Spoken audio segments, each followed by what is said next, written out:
Welcome to the How to Be Awesome at Your Job podcast, the show where brilliant professionals share how to sharpen the universal skills required to flourish at work. Enjoy more career fun, wins, meaning, and money with your host, Pete Makaitis.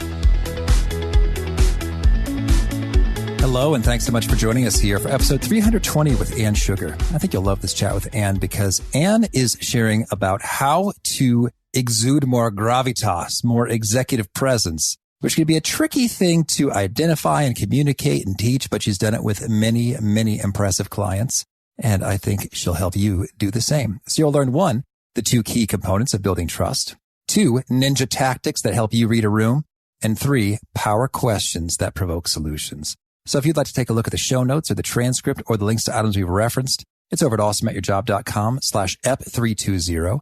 Now here's Ann's story. Ann Sugar is an executive coach and speaker who has advised top leaders at companies including TripAdvisor, Sanofi Genzyme, and Havas. Ann serves as an executive coach for Harvard Business School Executive Education and has guest lectured at MIT. Thanks to Ann for spending some time with us, and thanks to our sponsors. Check them out. And big thanks to our sponsor, Acorns. Acorns makes it easy to start automatically saving and investing for your future. You don't need a lot of money or expertise to invest with Acorns. In fact, you can get started with just your spare change. Acorns recommends an expert-built portfolio that fits you and your money goals, then automatically invests your money for you. NerdWallet.com, whom I love on these sorts of matters, gives Acorns a whopping 4.7 stars and says, quote, if you want to make the most of your spare change, there's no better place to do that than Acorns. Head to acorns.com/awesome or download the Acorns app to start saving and investing for your future today. And we got a legal disclaimer here. It may not be representative of all clients. Tier 1 compensation provided. Compensation provides an incentive to positively promote Acorns. View important disclosures at acorns.com/awesome. Investing involves risk, including the loss of principal. Please consider your objectives, risk tolerance, and Acorns' fees before investing. Acorns Advisors LLC, Acorns, is an SEC-registered investment advisor. Brokerage services are provided to clients of Acorns by Acorns Securities LLC, member FINRA/SIPC. For more information, visit acorns.com. One sponsor to check out is Harvard Business Review. This brilliant magazine, published at hbr.org, is the leading destination for smart management thinking. Fun fact, HBR has been mentioned in 108 episodes of the show. That's because HBR has great stuff that comes up often. They've got explainer videos, podcasts, real-world case studies, and much more. I think of HBR each night that I put on my special orange glasses. Their article, Will Blue Light Glasses Improve Your Sleep?, revealed that those who wore them reported better sleep and a 7% improvement in work performance as compared to those who wore the sham glasses. So I cite HBR anytime anyone tells me that I look silly wearing them. Now, much of HBR's content is available for free when you sign up at their site. Subscriptions that get you unlimited content cost $10 a month. If you visit hbr.org/subscriptions and enter the promo code AWESOME, you can save 10% off of that subscription. Again, to save 10% off of your HBR subscription, go to www.hbr.org/subscriptions and enter the promo code AWESOME. Here is Ann. Ann, thanks so much for joining us here on the How to Be Awesome at Your Job podcast. Oh, thanks so much, Pete, for having me today. I'm excited to chat with you. Oh, me too. Me too. But first, I'd like to go back in time a little bit, if I could. Yes. In your Texas childhood, you enjoyed visiting the stockyards. What is the backstory here? So I grew up outside of Fort Worth, Texas. And I think, so why did I bring that up? It's just one of those interesting kind of memories that I have. And it's not so much about the animals in the stockyard. It's watching all of the businessmen negotiate and yell and negotiate with each other. That's kind of the big memory that I have of that, is all of the people interacting and how it was working. And, you know, my dad and I used to just walk around and listen and look. So just kind of, I think it's a short way of saying, hey, this is exactly where I should be in terms of coaching people today. Is, you know, just that interesting thing of watching people and how you influence and get what you want, right? Yeah, that's cool. And so you mean like negotiate like $200 for this pig? No way. That's a ridiculous price. I mean, it was like a Sotheby's auction. You know, the guy would be up there, but there would be all of these side conversations before the auction started, which was really interesting to me as a kid, in listening to those side conversations before the auctioneer went up and started the bidding process.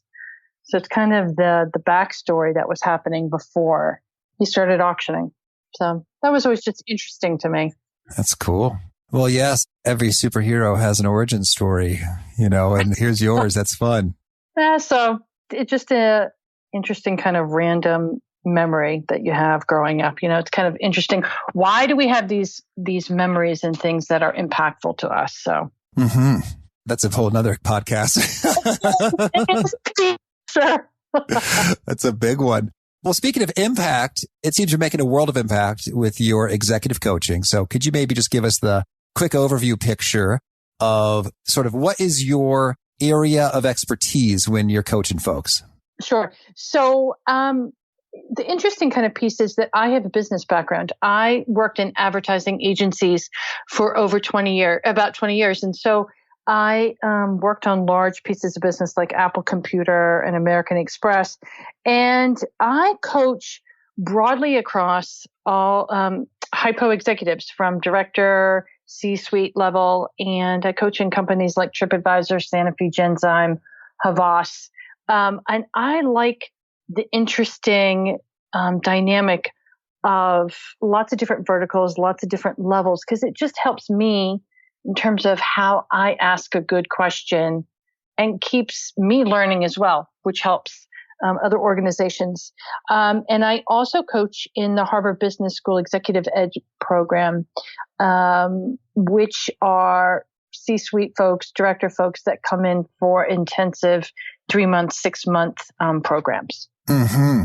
And just to be clear, when you say hypo, you mean high potential and not an abbreviation for sodium thiosulfate, the photographic fixer? Exactly. High potential individuals, yes. Okay. Who have something that they need to work on, and Peter, a lot of it has to do with the small details and those little things that we all need to tweak, or people moving to the next level, and have some areas to work on from that perspective. All right. Well, I love it when we dig into some of the small details that make a big difference. It's such a leveraged way to learn. So maybe let's dig into some of these areas. I guess I'm really interested in the notion of executive presence or gravitas, which is an area that pops up a lot for you in the coaching. Could you maybe orient us to make it all the more real in terms of hearing a little bit about a client, like where they were and what was sort of holding them back and what was the intervention and the result? Sure. So, I think we all start at this level playing field of we're all smart. We all have these very unique strengths that we all have that we bring to the business. But here's an interesting story. So I was working with a gentleman, he's a director in R&D, and he was having he had so many great insights and ideas. He was needing to sell to senior leadership to sell his ideas so that he could garner budget for his team. And he was having this issue for himself that when we think about executive presence, let me take a step back, Pete. There's so many different components of executive presence. But for him, if we really thought about gravitas and selling and people listening, that's where he fell short. So one time we part of the coaching process for him was to dissect the process of how he sold, right? So he was telling me the story that he was in a senior leadership meeting and was presenting his large in-depth document. And he said to me, on page 5, we got to page 5 and the senior leadership team said, that's great. We're ready to go. But he kept presenting the rest of the 20 pages. And he lost, quote unquote, his executive presence and gravitas because he wasn't listening. He'd already gotten, quote unquote, the sale. He didn't need to present the last 20 pages. He delivered on the first 5. So for him, one piece about executive presence for him was really listening to the room and how did he influence. So now for him, when he goes in to present his budgets and what he needs, he really sets forth in 2 ways. He pre-sells before he goes in, and he sits and listens to the room in terms of what they need and flexes from that perspective. So that's how he just learned over time how to kind of to manage and watch the room. And that's one small piece of executive presence, but for him, it was really impactful. That's interesting. And I'm curious, I guess there could be all sorts of things under the surface that leads one to want to proceed through all 25 pages when there is. It's not there. It turns out I worked really hard on these pages. I want to show them to you. Right. Or I don't think you really understand how critical this is. Or yeah, well, now I'm just so curious and wrapped up in the story. What was going on there? Well, so from his perspective, you're absolutely right. From his perspective, I'm just going to make an example here. On page 30, he thought it was something that was very important that he needed to communicate. But for his leadership team, it wasn't important in terms of making the decision, right? So I think what's hard sometimes for leaders is they have a picture in their head of how the meeting has to progress. And they have a linear way from where they start to finish. And and I learned this in advertising too, part of executive presence is kind of the theater of it, right? How it's not just a linear process of I'm going to start on page 1 of my PowerPoint presentation and hit to 50. It's the theater and the story of how you sold. And he sold his story on page 5. Mm-hmm. It need to go further. And, too, I think that's something that's important from an executive presence perspective is trust, right? He had the trust. He had built trust from an executive presence perspective. So they didn't need to see page 30. Because he had built, when I think about trust too, it's not just about walking the talk and that cliched phrase, it's about competence as well, right? Mm-hmm. And there's so many, we could talk forever, Pete, about the many different layers that go into executive presence. But, it's trust, understanding the room, reading the room, influencing the room, flexing. And it's just leadership is not linear in many cases. Mm-hmm. Okay. Well, so I think that you outlined a nice little bit there in terms of the trust, the understanding, the listening, and the flexing. Mm-hmm. Could you maybe give us a couple pointers when it comes to trust? It sounds like, you really build that over time by having great competence and such. But mm-hmm. Are there any maybe little ways that we fritter away trust, even if we're excellent? Oh, that's a really good point. And I think the one area that I would say that's 2 areas actually. And I was actually just coaching a senior executive on this, and it has to do with relatability, right? Are you able, trust is about being able to relate and understand, and it gets to empathy, right? That person's point of view, right? And I think too, it's about just a simple piece of caring. Right? Do people believe that you care? And, I think that those are 2 really key components. And this is an interesting story. It's not about, actually a client of mine. It has to do with my daughter and her lacrosse coach. And it's interesting. She came home to me one day and she said, she has a very tough, lacrosse coach. And this lacrosse coach was trying in her way to flex and be sort of caring.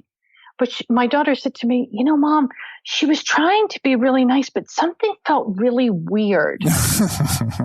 I'm talking about a 13-year-old here, but it actually relates to everybody. For you as a leader, it's just this authentic piece to it, right? What she was feeling, what she couldn't articulate, but it didn't feel authentic to her. It felt weird. Mm-hmm. Right? Right. In terms of all sorts of examples come to mind in terms of if you've been told a behavior, smile, make eye contact, nod your head, ask, does anybody else have a perspective on this matter? And then if you clearly don't actually care, they pick up on that. And thusly, it feels weird and inauthentic. Absolutely. And so you have to decide at what point do you care? And, we think about I like to say that business is a team sport. Leadership is a team sport. And we do need people, right? Because, we do need to think in some way, how can we be empathetic? So here, Pete, I'm going to contradict myself for a second. When I think about coaching some individuals on this building trust, when I'm working with people on a specific strategy or tactic that will help them from a leadership perspective, in the beginning, it is a bit clunky and it might feel a little bit inauthentic. Some of the things you might be working on, whether it's, I'm going to test a new way to influence this person. It's almost like you're writing with your non-dominant hand. And over time, you see the change and evolution, but there's that subtle difference of being inauthentic and working on a skill. Mm-hmm. Yeah, I like that. Understood. And so it can feel weird to you as you're doing it, and it may even look weird as others are picking up on that. Mm-hmm. And so, next I want to kind of dig into the understanding listening a little bit. Are there any particular kind of telltale signs or indicators that we should be particularly clued in on? Like in your example, okay, we got it, feels like a real gift in terms of that's very explicit and clear, in terms of what you think about things. But often, there's the subtext, there's the subtleties, there's the tone, there's the wincing or body language. What are some top things you recommend people look out for as indicators as to what's going on in the room? So I think you bring up a fantastic point, and I coach people on this all the time, is that body language never lies. We can't, in many instances, we can't hide those subtleties. So one way that I coach individuals to work on understanding and starting to pick up on the physicality and the nuances in the room is called turn down the sound. When you're in a meeting, almost turn down the sound and not listen to everybody, but watch everybody's body language. And in many cases, you can tell how the meeting is going. You don't even need the words. So that's one specific way that I coach individuals to practice on that. And listening is practice. Oh, I like that. Mm-hmm. It's just truly about practice. And it's the subtleties of the other very important point. And, I learned this as a coach, is slowing down and not formulating your answer before somebody is finished. If you truly relax into just listening to that person speak, then you have a much better chance of picking up on the subtleties, number one. And, many times you miss the last part of what they're saying or what that question is because you're already formulating. You can't do two things at once. So I liken it to this person that used to work for me. And I would speak and he would almost pause for a second and then talk. And have these great nuggets and insights. And, it's interesting. I would be, after a while, I'd get so annoyed, just talk. But actually, really, he was being very thoughtful and listening. And I was a very naive manager back then. And now that I think about it, he truly was listening. Right. And I think that people have a bit of maybe a fear or concern. It's like, if I'm silent, then I'll look dumb or slow, Yes. Like I'm not with it and sharp and engaged and on top of the exchange. And I'm thinking about the West Wing, in which they're always talking so fast, back and forth and striding. It's true. It's true. And, they're very symptomatic of when we're in meetings, when leaders are in meetings, they fear of not being the smartest guy in the room. And I was listening to somebody, and he was speaking about that actually the smartest people are the ones that ask the most questions. Mm-hmm. And that's where you get the good listening and the learning. It's not always about having the best point of view, frankly. Right. Yes. I like that a lot. And I'm intrigued when you say turning down the sound. I can't recall the movie, but I know I've seen it before in terms of people are talking and then there's the dolly push shot zoom in and the chatter blends together, that effect. And then you can really sort of observe what's unfolding. I don't know. Do you have a scene in mind? I know I've seen this before. I know. You know what? And I don't listeners know, will but serve us here. Tell us. See, we're asking questions. We're listening. We don't have all the answers. That's good. Exactly. Well, that's great. So we talked about some broad concepts, but I'd love it if you could maybe even zoom into a couple of tactical things in terms of some big do's and don'ts that are these little details that can make a world of difference.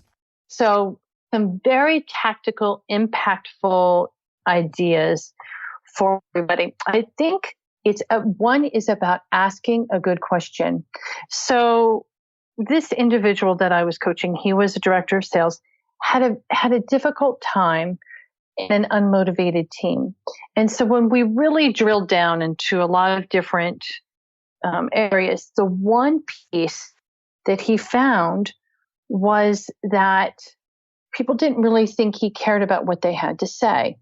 So, and he was really smart and he already knew the answer.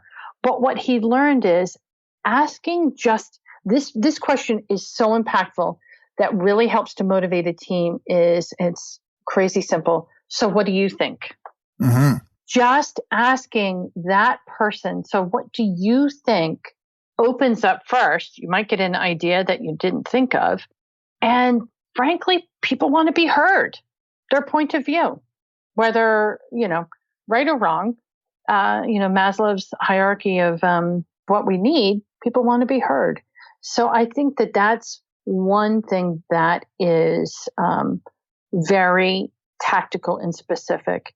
I think something that I was just coaching a senior leader in HR today on is about the tactical piece of positive intent, right? And that when we're working with somebody, how do we look at it from a positive intent perspective? And Indra Nooyi, from the CEO of Pepsi, she has a great quote on it, that she looks at everything from a positive intent and not looking for the problems all the time. So how can you look at from a positive intent perspective?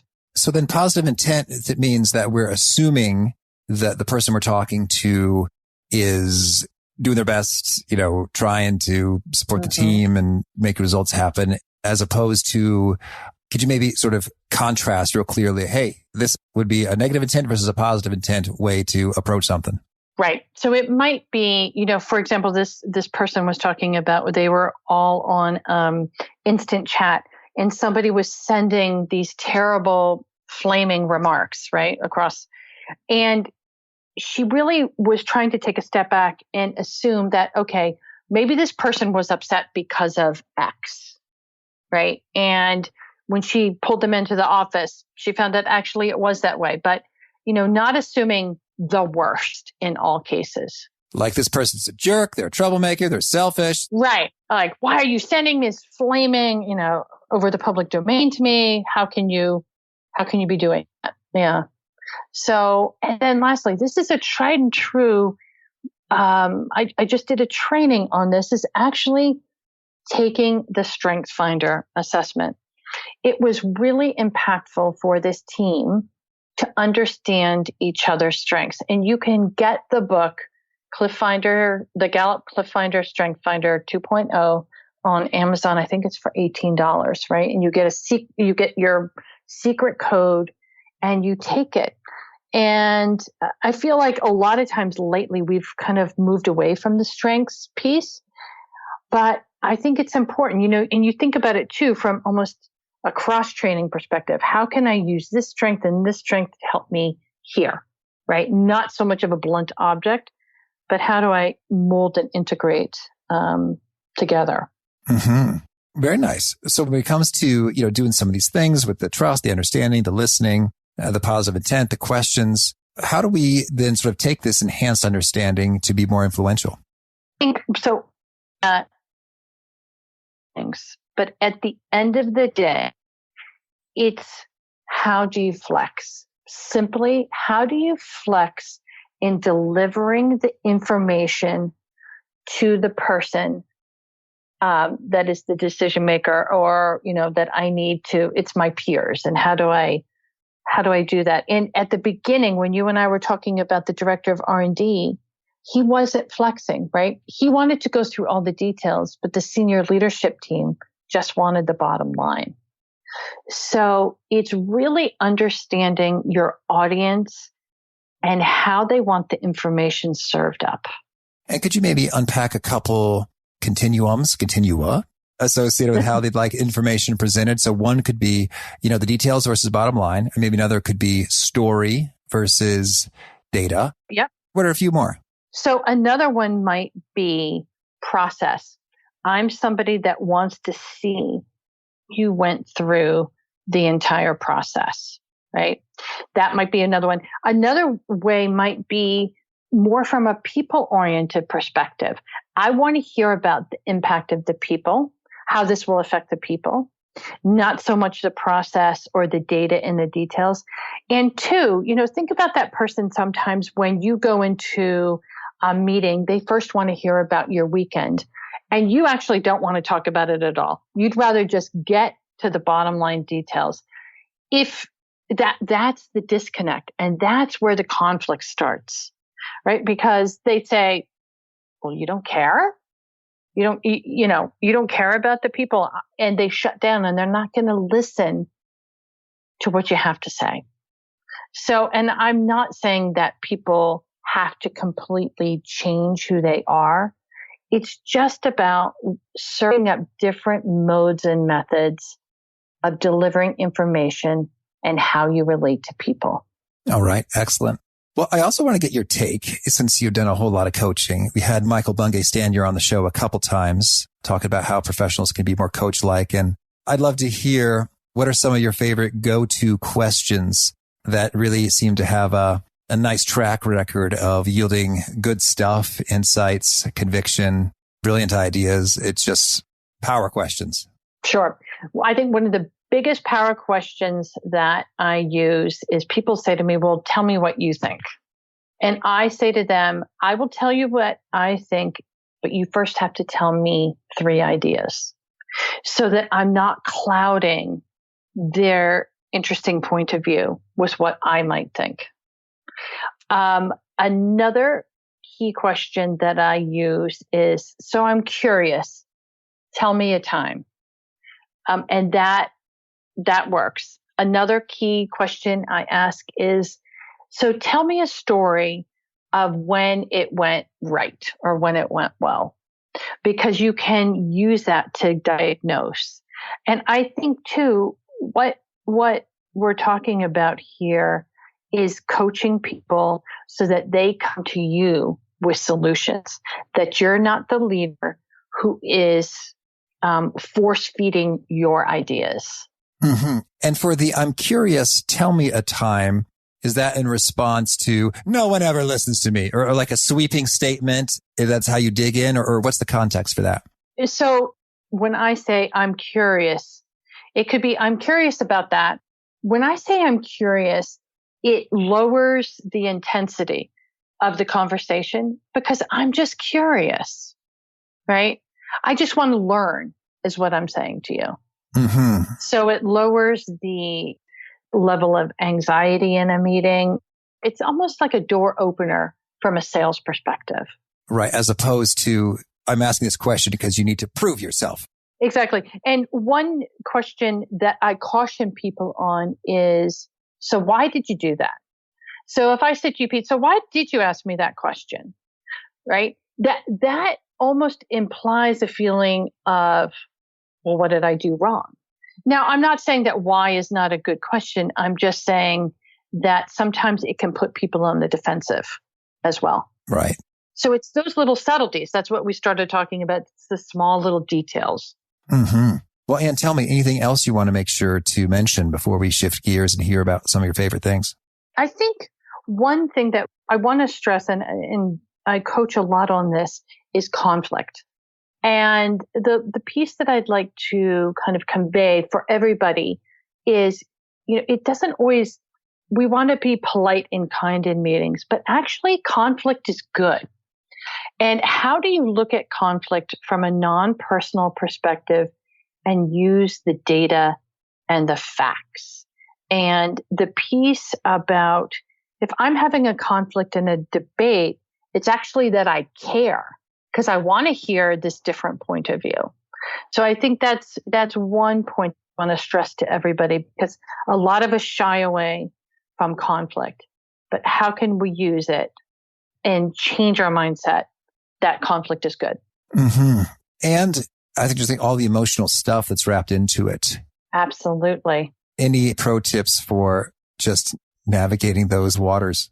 Yes. In fact, I was coaching a director of an oil refinery. He had 700 people underneath him, and he dealt with a lot of conflict and crisis. And if you think about it, there's a lot of stress in the fact of damage and fires and all that. And I said to him, well, how do you deal with conflict, and how do you deal with this crisis, the crises that happen? And he said to me, it all comes down to dealing with the facts and not letting all the emotions get in the way, but I really focus on the data and the details. And I think another specific tactic that I would coach everybody on is when you're debating an idea, don't just debate one idea, but how can you as a team think about 3 different ideas that you debate? Because when you're only debating and having conflict on one idea, that's where teams get competitive, and that's where the personal kind of piece comes in. You didn't like my idea. But if you have multiple ideas, then there's the less personal piece to it. So it's about facts and many different points of view to debate. Mm-hmm. Excellent. Thank you. Well, now could you share with us a favorite quote, something you find inspiring? So I really think it goes back to the Pepsi CEO quote about really just focusing on positive intent. Okay. And how about a favorite study or experiment or a bit of research? Strengths. In terms of, it really has popped up more and more lately for me in terms of how do I focus on my strengths? And we all have these areas that we need to be focusing on. But it's interesting that this one gentleman was telling me in frustration, he had somebody working for him that he just wished he could be more strategic, but he was never going to be that strategic visionary, but he had so many other different great strengths. And so sometimes it's okay.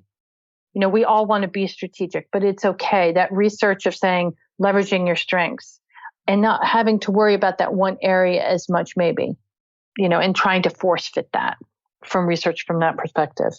All right. And how about a favorite book? Oh, I have so many, but I think one that I really like is the Heath brothers, The Power of Moments. And really about when you're a leader, how do you create these moments that are impactful for your team? Because it really gets down to, at the beginning of the conversation, Pete, that we were talking about sincerity and caring and relatability. So it's really about those people moments. So I like everything that the Heath brothers have written. Okay. And a favorite habit? Actually, I coach this with a lot of folks, and I think it's reading. And it's not the sexy kind of habit, but many executives that I see that are successful are the ones that are continually learning and reading. Mm-hmm. And Anne, if folks want to learn more, get in touch, where would you point them? So I would direct them to my website at annesugar.com. So it's ANNE, sugar, just like sugar.com. Or they can also follow me on LinkedIn. I send out many articles a day and ideas to help everybody. And do you have a final challenge or call to action for those seeking to be awesome at their jobs? I think that the most important thing is to continue learning. And how do you continue learn? How do you listen? And lastly, just try. Leadership is about testing all different kinds of strategies and figuring out what the best ways are. And it's all about experimentation. Mm-hmm. Beautiful. Well, Anne, thanks so much for taking this time and sharing your wisdom. I wish you lots and lots of luck with the coaching and the speaking and all that you're up to.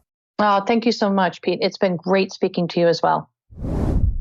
I really liked Anne's approaches of avoiding why questions because they inspire or provoke defensiveness, as well as saying, I'm curious, which is a real nice combination. Instead of saying, why did you do this? I'm curious. What led you to choose this? And then suddenly it's just kind of a fun chat. Like, you know what? That is kind of a curious thing. Well, here's sort of where I'm coming from. totally different response, and so quick and easy to just integrate that into your vocabulary and get better results in those exchanges. So again, if you want to take a look at the show notes or the transcript or the links to items we've referenced, it's awesomeatyourjob.com/F320. If you have not already, I hope you'll push the subscribe button. You'll hear from our next guest. It is Mamie Stewart. Mamie has spent a lot of time researching meetings, what makes them effective, creating software for it, and shares all of her pro tips and best practices and how you might find yourself saving a ton of time, eliminating meetings or being more productive and selective at which meetings you attend and having way less boredom and frustration and time wasted in your work life. Peace. Thanks for joining us for today's episode. To get the most out of this conversation, visit awesomeatyourjob.com to find today's show notes, transcript, and infographic summary cheat sheet. For more entertaining professional skill sharpening, be sure to subscribe to catch the next episode of How to Be Awesome at Your Job.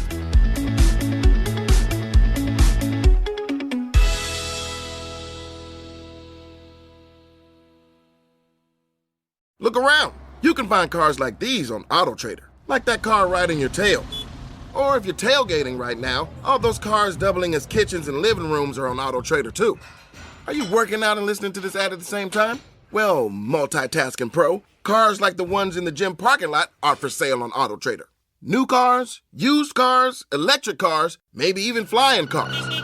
Okay, no flying cars, but as soon as they get invented, they'll be on AutoTrader. Just you wait. AutoTrader.